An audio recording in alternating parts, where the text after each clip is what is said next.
सरकारी कर्मचाऱ्यांच्या पगाराबाबत मोठी अपडेट आहे. शासन निर्णय जारी. तर चला पाहूया. राज्यातील सरकारी कर्मचाऱ्यांसाठी एक महत्त्वाची आणि दिलासादायक बातमी समोर आली आहे. महाराष्ट्र शासनाच्या वित्त विभागाने जानेवारी 2026 या महिन्याच्या मासिक वेतन देयके सादर करण्याच्या प्रक्रियेस मुदतवाढ देण्याचा निर्णय घेतला आहे.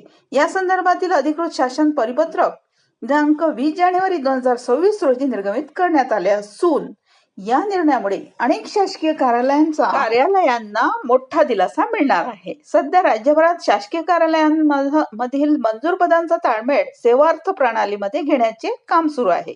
ही प्रक्रिया तांत्रिकदृष्ट्या अत्यंत महत्त्वाची असून यामध्ये पदसंख्या, कर्मचाऱ्यांची माहिती आणि वेतन संरचनेचा अचूक ताळमेळ बसवला जात आहे. या कामासाठी मोठ्या प्रमाणावर डेटा तपासणी आणि अद्ययावत प्रक्रिया सुरू असल्याने जानेवारी महिन्याचे वेतन देयके वेळेत सादर करताना अडचणी येण्याची शक्यता लक्षात घेऊन शासनाने ही मुदतवाढ दिली आहे.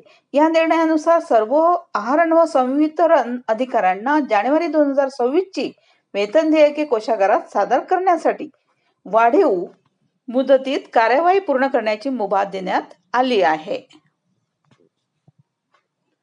त्यामुळे सेवार्थ प्रणालीतील आवश्यक दुरुस्त्या आणि ताळमेळ योग्य पद्धतीने पूर्ण करता येणार असून वेतन देयकांमध्ये तांत्रिक त्रुटी राहणार नाहीत. आता तसेच शासनाने स्पष्ट निर्देश दिले आहेत की 31 जानेवारी 2026 पर्यंत सर्व प्रशासकीय विभागांनी त्यांच्या अधीनस्थ कार्यालयातील मंजूर पदांची माहिती सेवार्थ प्रणालीत अद्ययावत करणे अनिवार्य आहे. ही माहिती अद्ययावत न झाल्यास भविष्यात वेतन देयके सादर करताना अडचणी निर्माण होऊ शकतात, असेही वित्त विभागाने नमूद केले आहे. थँक्यू.